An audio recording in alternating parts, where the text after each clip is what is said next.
savol. 7,4 gram litiy va natriy metallari aralashmasi mol miqdorda kislorod ishtirokida yondirilganda 6,4 gram kislorod sarflangan bo'lsa, yondirilishga dastlabki metallar aralashmasining mol nisbatini toping debdi.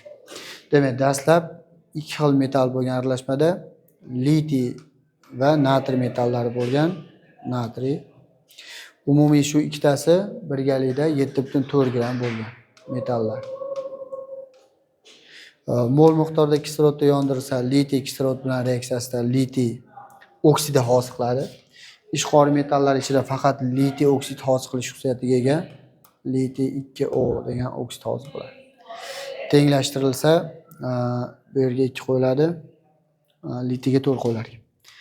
Natriy boshqa ishqor metallar kislorodasida peroksid hosil qiladi. Natriy 2 O2 degan peroksid hosil bo'ladi. Reaksiyani tenglashtiramiz. Bu yerga 2 koeffitsient, bu yerga 4 koeffitsient tushadi. Bu reaksiyada esa natriyga 2 koeffitsient qo'ysa reaksiya teng bo'ladi. Endi shu reaksiyaga ishlatilgan mana bu kislorodning massasi esa shu reaksiyada ishlatilgan kislorod 6,4 gram ekan. Molyar massasi 32 ga bo'lib olsa 0,2 mol kislorod ishlatilgan bo'ladi. Shu joyga sistema tuzamiz. Sistema tuzilsa javob kelib chiqadi. Demak, sistemani qanday tuzamiz? Mana bu yerda litiyni molini x mol deb belgilaymiz. Litiy x mol, natriy esa y mol kelib chiqadi. Y mol qo'yamiz. Birinchi sistemamiz litiyni massasi 7x bo'ladi. Plus molyar massasi 7 mol x.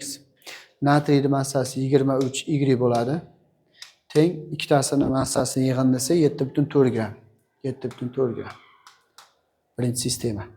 Mana bu 4, bu koeffitsient faqat kislorodni yoki boshqa moddalar proporsiya qilishda ishlatiladi xolos. 4x deb belgilash shart emas. Endi koeffitsient 4 bo'lganda kislorod 1 mol sarflanadi, x molga 0,25x kislorod sarflanadi. 1 ni x ga ko'paytirib 4 ga bo'lsa shu son chiqadi. Litiyga, natriyga 2 molga 1 mol kislorod kelsa, y ga 0,5y kislorod sarflanadi. Bu natriy ketgan kislorod. Umumiy kislorod yig'indisini 0,2 molga tenglashtiramiz. Demak, 0,25x litiyga ketgan kislorodga 0,5y natriyga ketgan kislorod, umumiy kislorod teng 0,2 molga teng bo'ladi. Mana bu sistemani ishlasa x bilan y kelib chiqadi.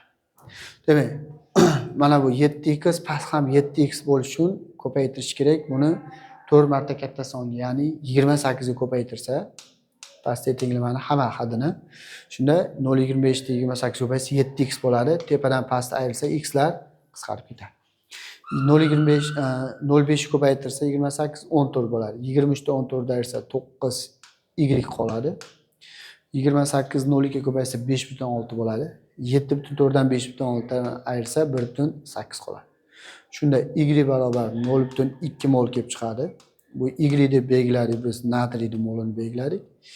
X barobar esa y ga 0,2 qo'yamiz.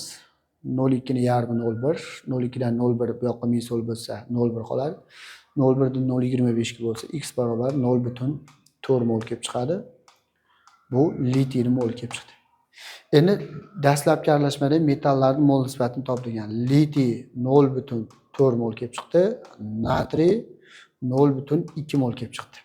Kichigiga 0,2 ga bo'lib olsa, ikkitasini ham 2 ga 1 mol nisbat kelib chiqadi. 2 ga 1 mol nisbat bu A javobda bor ekan.